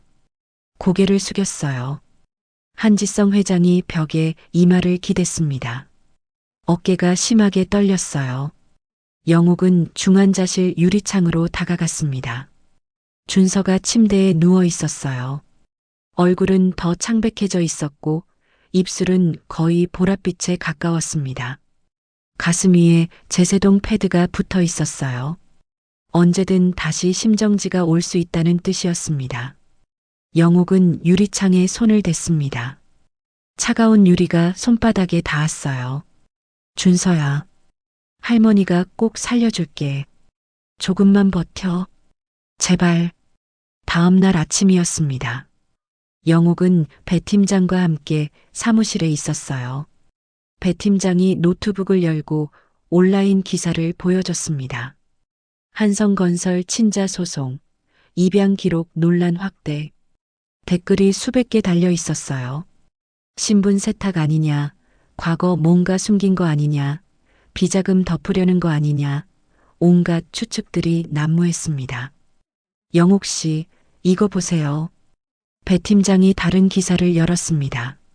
한도윤이 기자회견을 했다는 내용이었어요. 화면에 한도윤이 양복을 입고 마이크 앞에 서 있었습니다. 저희는 DNA 결과를 존중합니다. 하지만 입양 과정의 적법성에 의문을 제기합니다. 당시 신원 확인 절차가 제대로 이루어졌는지, 왜 신분이 완전히 바뀌었는지 철저히 조사해야 합니다. 이건 단순한 가족 문제가 아닙니다. 법적 책임 소재를 분명히 밝혀야 합니다. 한도윤의 목소리는 단호했습니다. 카메라 플래시가 터졌어요. 영옥은 노트북을 닫았습니다. 아무 말도 하지 않았어요. 배 팀장이 조심스럽게 물었습니다. 해명하시겠어요? 기자들이 계속 연락하는데. 아니요. 침묵할 겁니다. 영옥의 목소리는 차분했습니다. 배 팀장이 놀란 표정을 지었어요. 근데 이러면 루머가 더 커질 수 있어요. 상관없어요. 우리는 법정에서 증거로만 말할 겁니다. 언론 플레이는 저쪽이 하도록 내버려 두세요. 진실은 결국 드러나니까요. 배 팀장은 고개를 끄덕였습니다. 영옥의 침착함에 감탄했어요. 밤이 되었습니다. 영옥의 집이었어요. 영옥은 거실 바닥에 앉아 오래된 상자를 뒤지고 있었습니다. 남편이 남긴 자료들이었어요. 서류, 사진, 메모지들이 가득했습니다. 상자 맨 아래에서 편지 봉투 하나가 나왔습니다. 갈색 봉투였어요. 봉인이 되어 있었습니다. 앞면에 남편의 글씨로 적혀 있었어요. 영옥아, 이건 내가 죽은 뒤에 열어줘. 영옥의 손이 떨렸습니다. 봉투를 꼭 쥐었어요. 남편의 마지막 말이 여기 담겨 있을 것 같았습니다. 영옥은 핸드폰을 들어 배 팀장에게 전화를 걸었습니다. 팀장님, 편지를 찾았어요. 무슨 편지요? 남편이 남긴 편지. 봉인되어 있어요. 이걸 열어야 할 것 같아요. 전화 너머로 배 팀장이 숨 쉬는 소리가 들렸습니다. 지금 바로 가겠습니다. 기다리세요. 전화가 끊어졌습니다. 영옥은 봉투를 무릎 위에 올려놓고 기다렸어요. 창밖으로 비가 계속 내렸습니다. 빗소리가 창문을 두드렸어요. 20분 후 배 팀장이 도착했습니다. 머리카락이 비에 젖어 있었어요. 영옥이 봉투를 건넸습니다. 배 팀장은 봉투를 받아들고 무게를 가늠했어요. 열어도 될까요? 영옥이 물었습니다. 배 팀장이 고개를 끄덕였어요. 영옥은 봉투를 조심스럽게 뜯기 시작했습니다. 봉인 테이프가 천천히 떨어져 나갔어요. 봉투 안에서 편지지 여러 장이 나왔습니다. 남편의 손글씨였어요. 영옥은 편지를 펼쳤습니다. 첫 줄을 읽기 시작했어요. 눈물이 흘러내렸습니다. 배 팀장도 옆에서 함께 읽었습니다. 편지에는 30해 전 그날의 진실이 적혀 있었어요. 영옥의 집 거실이었습니다. 배 팀장이 식탁 건너편에 앉았어요. 영옥은 봉투를 배 팀장에게 건넸습니다. 배 팀장이 봉투를 받아들고 조심스럽게 개봉했어요. 손가락으로 봉인 테이프를 천천히 뜯어냈습니다. 안에서 편지지 여러 장이 나왔습니다. 오래된 종이였어요. 노랗게 변색되어 있었습니다. 그 밑에 사진 2장과 영수증 1장이 들어 있었어요. 배 팀장이 편지를 펼쳤습니다. 영옥도 옆으로 다가가 함께 읽기 시작했어요. 편지는 양부가 쓴 것이었습니다. 떨리는 글씨체였어요. 영옥 씨에게 저는 박상규입니다. 민호의 양아버지였습니다. 이 편지를 읽고 계신다면 민호가 진짜 가족을 찾았다는 뜻이겠지요. 이제 진실을 말씀드리겠습니다. 영옥의 눈에서 눈물이 흘러내렸습니다.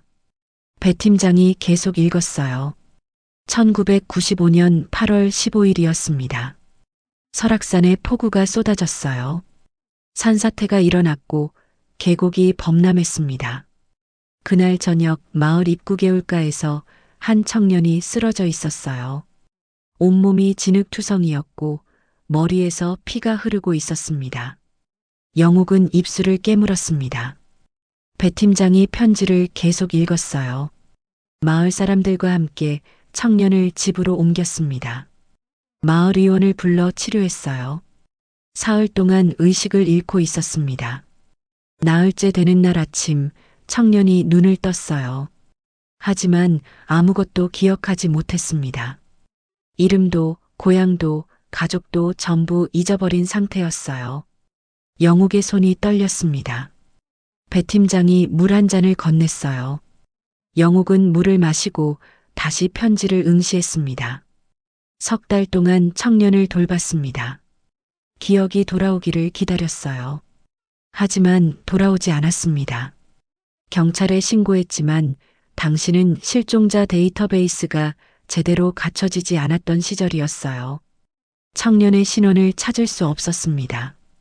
배 팀장이 잠시 멈췄습니다. 영옥을 바라봤어요. 영옥은 고개를 끄덕이며 계속 읽으라고 했습니다. 청년은 착했습니다. 기억을 잃었어도 성실했어요.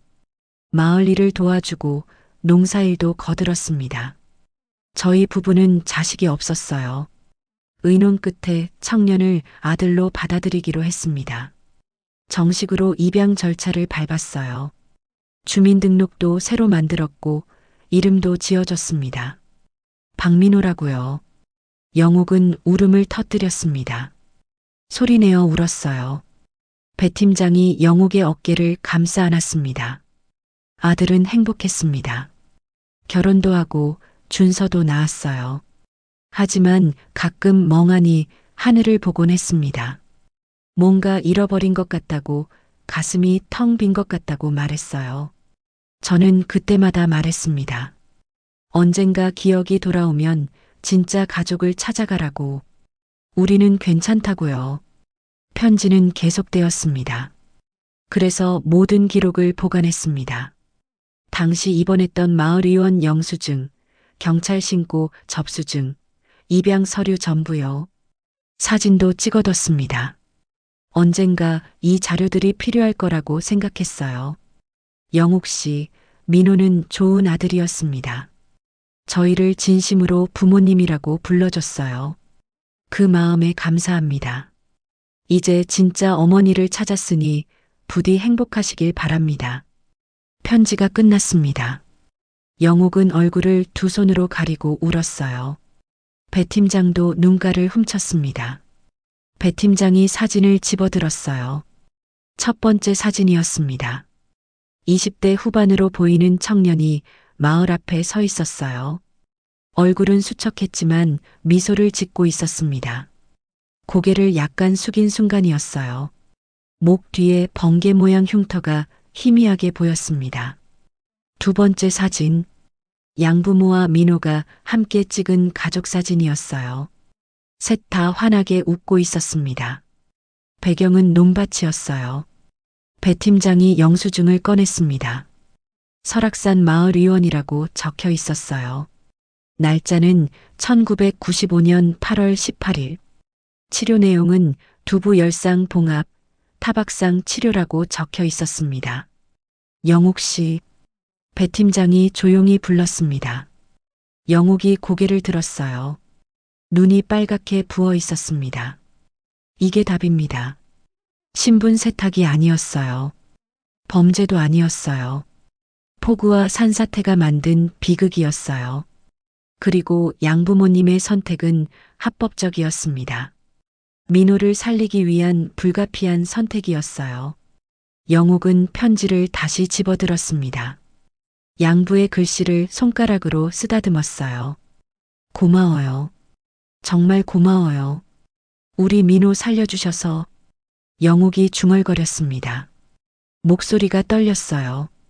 배 팀장이 서류 가방을 열었습니다.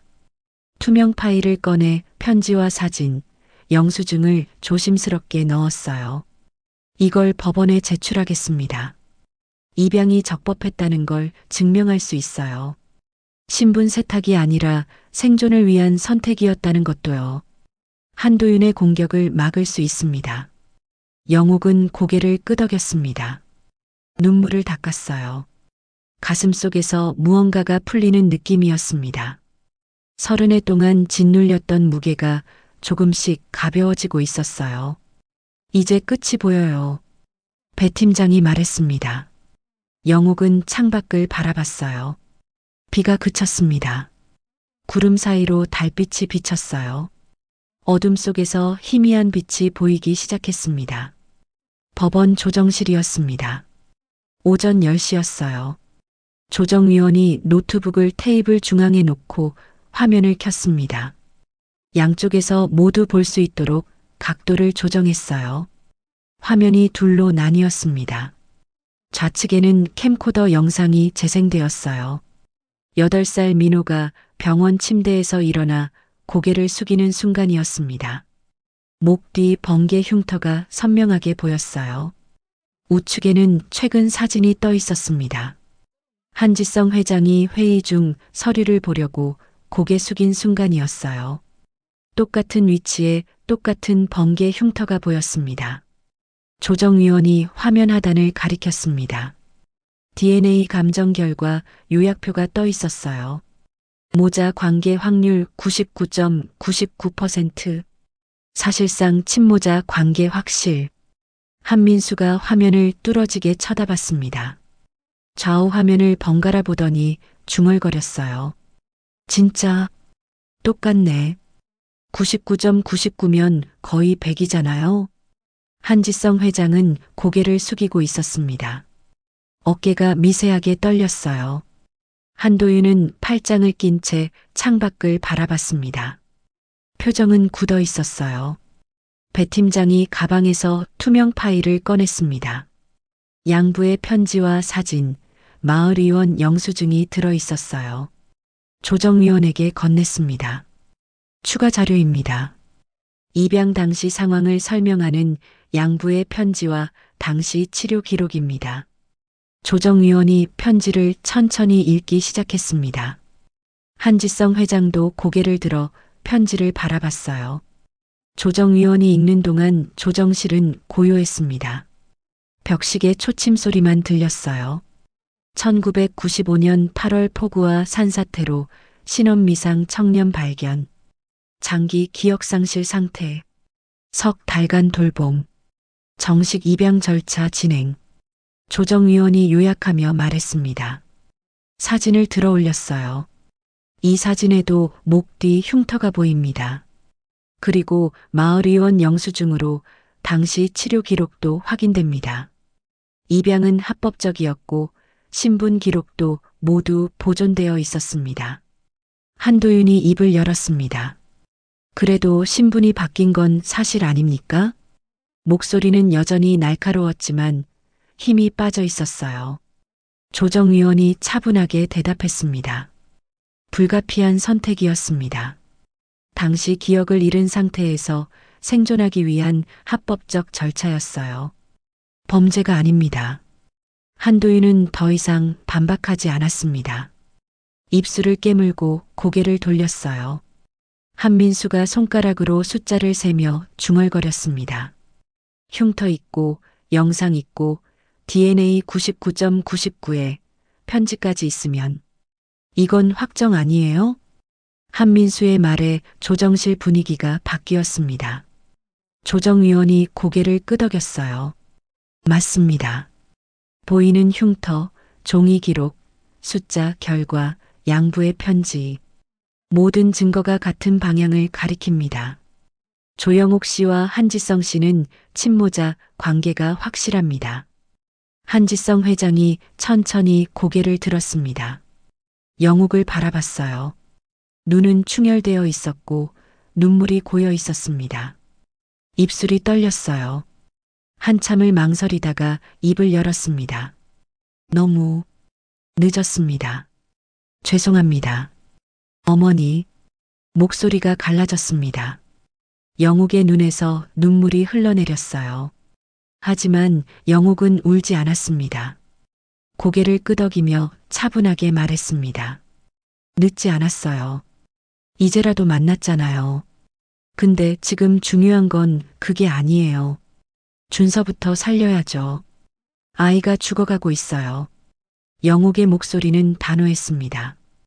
감정을 억누르고 있었어요. 한지성 회장이 고개를 숙였습니다. 어깨가 심하게 떨렸어요. 조정위원이 정리했습니다. 친자 관계가 확인되었고 입양 기록도 적법합니다. 피청구인 측에서 이해 있으십니까? 배 팀장이 일어서서 말했습니다. 이해 없습니다. 조정위원이 한지성 회장 측을 바라봤습니다. 한도윤이 자리에서 일어나려 했어요. 그때 문이 열리며 한나래가 들어왔습니다. 30대 초반 여성이었어요. 단정한 정장 차림이었습니다. 한나래가 한도윤의 손을 잡았습니다. 앉으라는 제스처를 했어요. 한도윤은 언니를 쳐다봤습니다. 한나래가 고개를 저었어요. 한도윤은 다시 의자에 앉았습니다. 이해 없습니다. 한지성 회장이 조용히 말했습니다. 조정위원이 서류에 도장을 찍었어요. 그럼 조정이 성립되었습니다. 친자 관계가 법적으로 인정됩니다.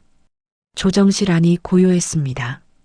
영옥은 배 팀장의 손을 꼭 잡았어요. 30해를 기다렸습니다. 이제 법적으로 인정받았어요. 남편이 마지막까지 찾으려 했던 아들. 드디어 되찾았습니다. 하지만 영옥의 얼굴엔 웃음이 없었습니다. 눈빛은 단호했어요. 이제 진짜 싸움이 시작되는 거였습니다. 손자를 살리는 싸움. 자신의 목숨을 거는 싸움이요. 병원 상담실이었습니다. 오후 2시였어요.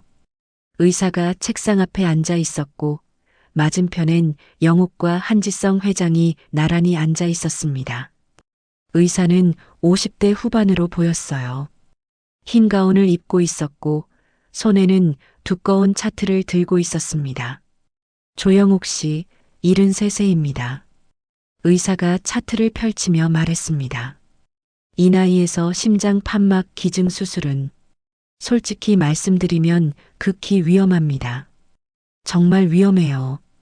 의사의 목소리가 무거웠습니다. 영옥은 고개를 끄덕이며 들었어요. 전신 마취만 5시간 이상 걸립니다. 가슴을 열고 심장 판막을 떼어내는 과정에서 심장이 멈출 수도 있어요. 그러면 즉시 소생술을 해야 하는데 고령이라 심폐소생술 자체도 위험합니다. 의사가 멈췄습니다. 영옥을 똑바로 바라봤어요. 수술 중 사망 확률이 40%입니다. 거의 반반이에요. 동전 던져서 앞면 나오면 사는 거고 뒷면 나오면 그냥 못 일어나시는 겁니다.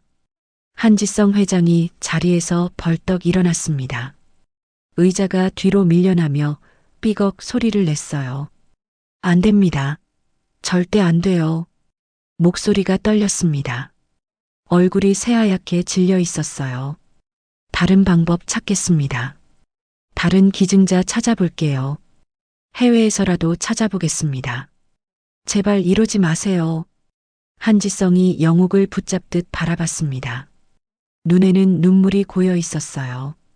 영옥은 차분하게 앉아 있었습니다. 얼굴엔 평온함이 가득했어요. 못 찾아요. 시간이 없어요. AB형 희귀혈액형의 10살 소아용 심장.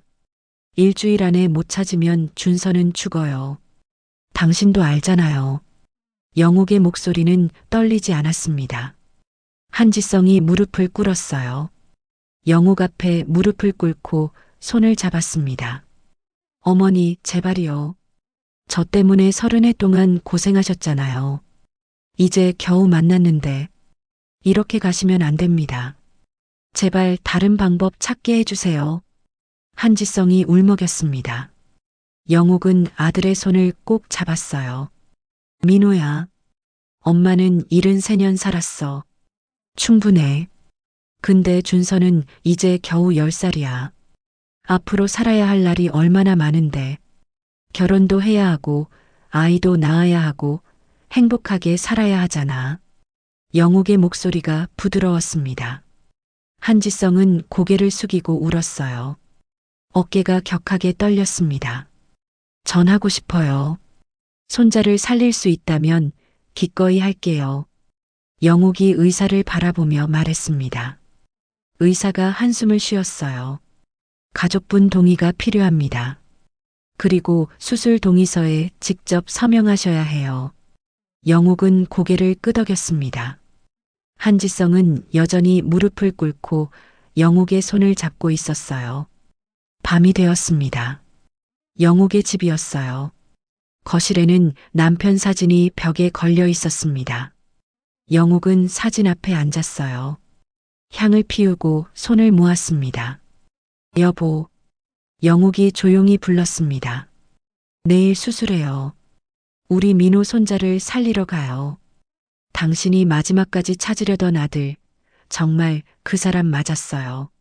목 뒤에 번개 흉터도 똑같고 습관도 똑같아요. 당신 닮았더라고요. 영옥의 목소리가 떨렸습니다. 눈물이 흘러내렸어요. 무서워요. 솔직히 무서워요. 40%래요. 죽을 확률이요. 근데 안 할 수가 없어요. 우리 손자잖아요. 당신 피를 이어받은 손자예요.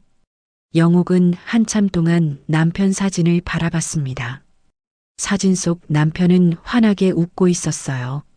사랑해요, 여보. 천국에서 만나요. 조금만 기다려줘요. 영옥은 일어나 책상으로 갔습니다.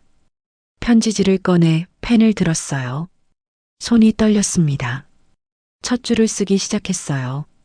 정수가 이 편지를 읽고 있다면 나는 이미 떠난 거겠지. 눈물이 편지지에 떨어졌습니다. 잉크가 번졌어요. 영옥은 눈물을 닦고 다시 썼습니다. 민호에게 내가 나를 기억 못해도 괜찮아. 엄마는 너를 한시도 잊은 적 없단다. 30해 동안 매일 내 이름을 불렀어. 이제 너를 찾았으니 엄마는 행복해.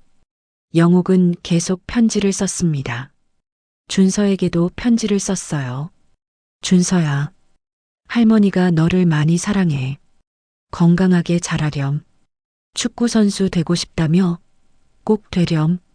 할머니가 하늘에서 응원할게. 편지를 다 쓰고 나니 창밖이 밝아오고 있었습니다. 새벽 5시였어요. 영옥은 편지를 봉투에 넣고 책상 위에 올려놓았습니다. 침대에 누웠어요. 눈을 감았지만 잠이 오지 않았습니다. 가슴이 두근거렸어요. 내일이면 수술대에 오르는 거였습니다. 살아 돌아올 수도 있고 못 돌아올 수도 있었어요. 영옥은 천장을 바라봤습니다.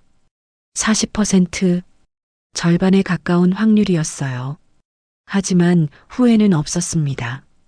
손자를 살릴 수 있다면 기꺼이 목숨을 걸 수 있었어요. 수술 당일 아침 6시였습니다. 초인종이 울렸어요. 영옥은 문을 열었습니다. 친구 정숙이 서 있었어요. 60대 후반의 여성이었습니다. 손에 보자기를 들고 있었어요. 영옥아. 정숙이 울먹였습니다. 영옥을 꼭 안아주었어요. 두 사람은 현관에서 한참 동안 껴안고 있었습니다. 정숙의 어깨가 떨렸어요. 바보야. 왜 이래? 죽으러 가는 것도 아닌데. 영옥이 정숙의 등을 토닥였습니다. 정숙이 얼굴을 들었어요. 눈이 빨갛게 부어 있었습니다. 40%라며. 절반이나 되잖아. 영호가 나 혼자 어떻게 살라고. 살아 돌아올 거야. 걱정 마. 영옥이 웃으며 말했지만 목소리는 떨렸어요. 병원에 도착했습니다. 오전 8시였어요. 간호사가 수술복을 건넸습니다. 영옥은 탈의실에서 수술복으로 갈아입었어요. 하얀 수술복이었습니다. 입고 나니 더욱 실감이 났어요. 정말 수술대에 오르는 거구나. 병실로 돌아오자 한지성이 문을 열고 들어왔습니다. 얼굴이 새하얗게 질려 있었어요. 머리카락은 헝클어져 있었고 눈은 충혈되어 있었습니다. 밤새 한숨도 못 잔 얼굴이었어요. 한지성은 영옥의 침대 옆에 섰습니다. 한참 동안 말없이 서 있었어요. 입술이 떨렸습니다. 입을 열었다 닫았다 반복했어요. 정말 괜찮으세요?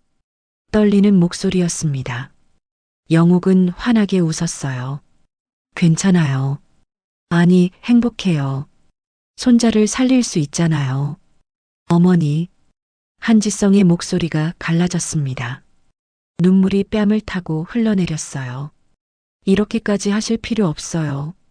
제발, 수술 안 하셔도 돼요.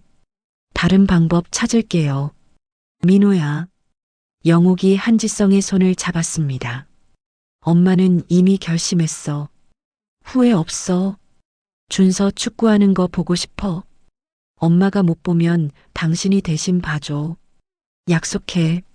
한지성은 고개를 끄덕이며 울었습니다. 소리내어 울었어요. 오전 9시 간호사들이 들어왔습니다. 이동식 침대를 밀고 왔어요. 조영옥 환자분 수술실로 이동하겠습니다. 영옥은 침대에 누웠습니다. 정숙이 손을 꼭 잡았어요. 꼭 살아 돌아와. 알았지? 그래.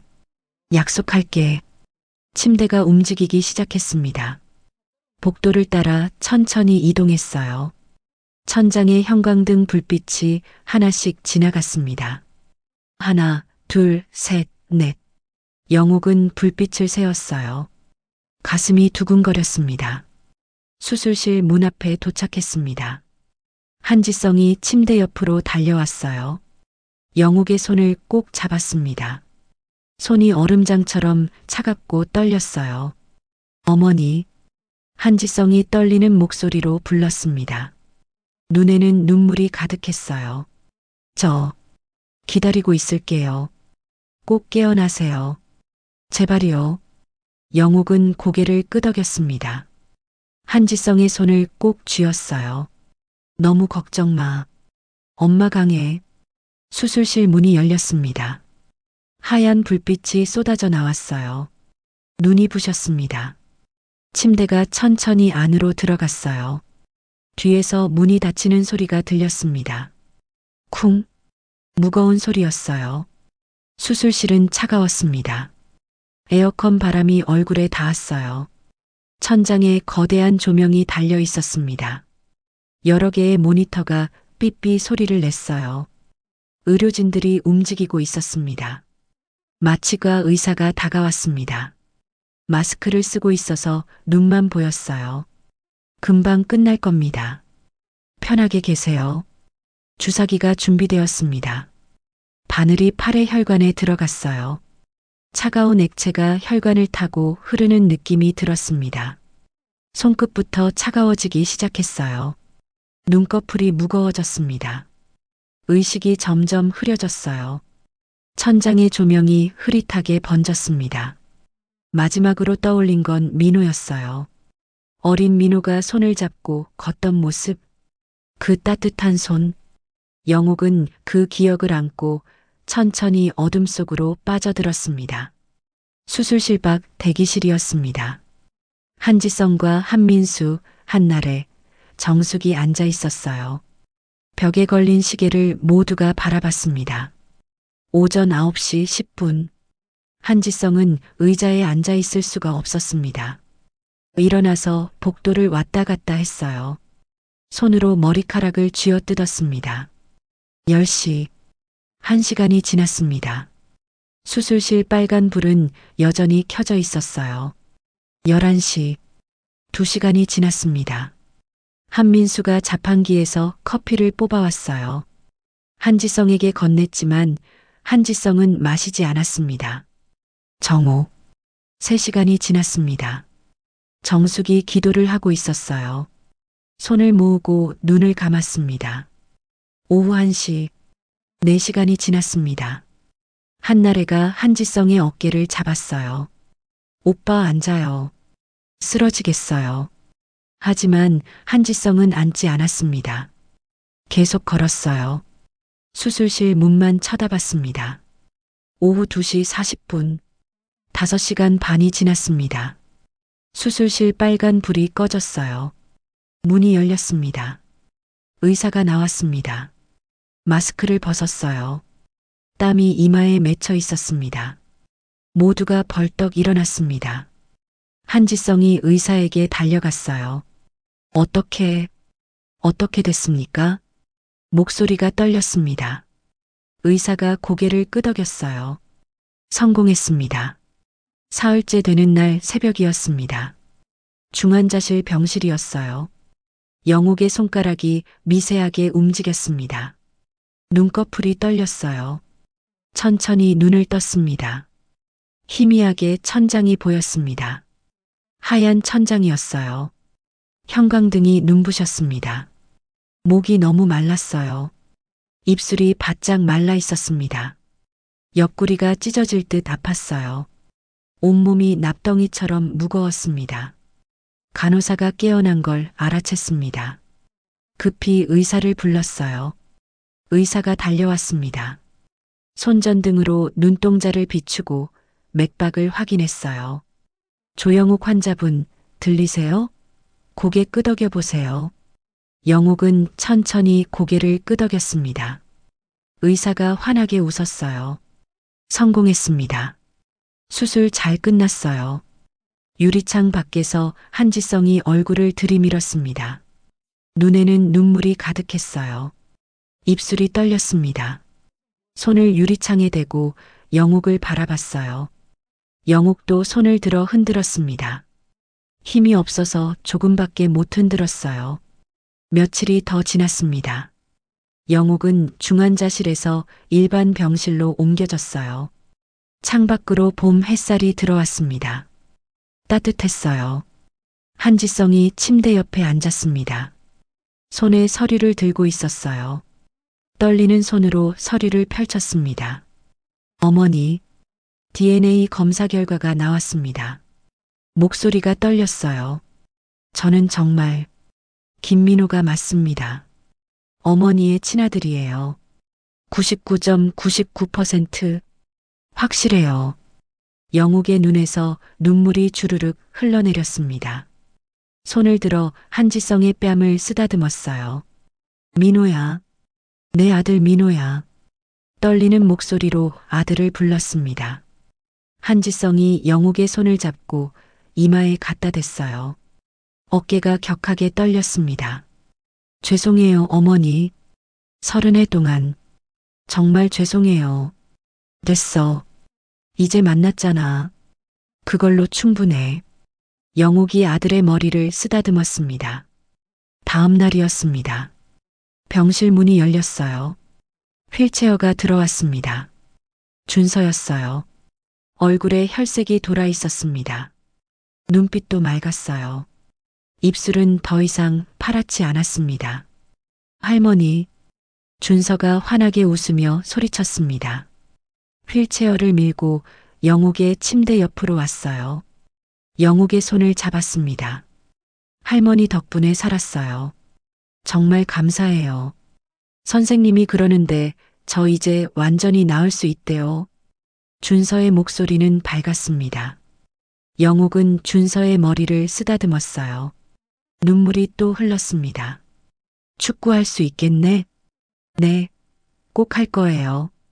할머니한테 보여드릴게요. 석 달이 지났습니다. 봄이 깊어졌어요. 벚꽃이 지고 개나리가 노랗게 물들었습니다. 4월 어느 토요일이었어요. 한지성이 영욱을 모시고 남편 산소를 찾았습니다. 차에는 준서와 며느리도 함께 탔어요. 산소는 서울 근교 공원묘지에 있었습니다. 산소 앞에 도착했습니다. 한지성이 무릎을 꿇었어요. 이마를 땅에 대고 절을 올렸습니다. 한참 동안 그렇게 있었어요. 아버지, 늦게 왔습니다. 죄송합니다. 한지성의 목소리가 떨렸습니다. 영옥은 산소 앞에 앉아 손을 얹었어요. 여보, 우리 민호 찾았어요. 당신 덕분이에요. 당신이 끝까지 포기하지 않았잖아요. 손자도 건강하게 자라고 있어요. 우리 가족이 다시 모였어요. 영옥의 목소리가 울먹였습니다. 사랑해요, 여보. 정말 감사해요. 저녁이었습니다. 영옥의 집 식탁이었어요. 식탁에 사람들이 둘러앉았습니다.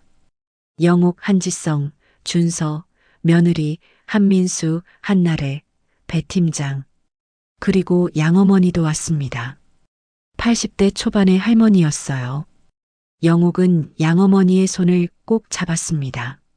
어머니, 정말 감사합니다. 우리 민호 살려주셔서 평생 은혜 못 갚아요. 양어머니가 고개를 저었어요. 무슨 소리야? 민호는 우리 아들이었어. 좋은 아들이었다고. 두 어머니가 서로 손을 잡고 미소 지었습니다. 준서가 국그릇을 들고 한 숟가락 떠먹었어요. 얼굴을 찌푸렸습니다. 할머니, 이거 싱거운데요? 한민수가 준서 국그릇을 가로챘습니다. 한 숟가락 떠서 맛을 봤어요. 고개를 끄덕이며 엄지를 치켜 세웠습니다. 이번엔 딱 적당한데? 염분 조절 잘했네요. 배 팀장이 웃으며 받아쳤습니다. 심장 환자는 짜게 먹으면 안 됩니다. 이 정도가 건강한 거예요. 모두가 웃었습니다. 식탁은 따뜻했어요. 웃음소리가 가득했습니다. 벽에는 가족 사진이 걸려 있었어요. 그 옆에 DNA 결과 요약 한 장이 액자에 담겨 있었습니다. 모자 관계 확률 99.99%. 책상 위엔 남편 수첩이 펼쳐져 있었습니다. 마지막 페이지였어요. 영호가 난 확신한다. 라는 글씨가 보였습니다. 영옥은 식탁에 앉아 가족들을 바라봤습니다. 아들, 며느리, 손자, 양어머니, 친구들 모두가 함께 있었어요. 30해를 기다린 순간이었습니다. 목 뒤에 남은 번개 흉터, 종이에 남은 기록, 숫자가 말한 진실, 결국 우릴 같은 자리로 데려왔습니다. 포기하지 않는 사랑이 기적을 만들어냈어요. 영옥은 눈을 감았습니다. 남편의 목소리가 들리는 것 같았어요. 잘했어, 영옥아. 우리 민호 찾았잖아. 이제 행복하게 살아. 창밖으로 석양이 지고 있었습니다. 노을이 붉게 물들었어요. 식탁의 웃음소리는 계속 이어졌습니다. 영옥의 얼굴에 평온한 미소가 번졌어요. 여기까지 조영옥 할머니의 이야기였습니다. 30해를 기다렸어요. 포기하지 않았습니다. 목 뒤에 작은 흉터 하나. 그것이 기적을 만들어냈어요. 세상 사람들은 말했습니다. 너무 오래됐다고, 불가능하다고, 집착이라고요. 하지만 영옥 할머니는 알고 있었어요. 이건 집착이 아니라 사랑이라는 걸요. 어머니의 사랑은 시간이 지나도 사라지지 않습니다. 흐려지지 않아요. 오히려 시간이 흐를수록 더 깊어지고 더 간절해집니다. 그리고 진실은 반드시 드러납니다. 늦더라도 반드시 드러나요. 거짓말은 시간이 지나면 무너지지만 진실은 시간이 지나면 더 단단해집니다. 오늘 이야기를 마치며 구독과 좋아요 눌러주시면 축복이 찾아올 겁니다.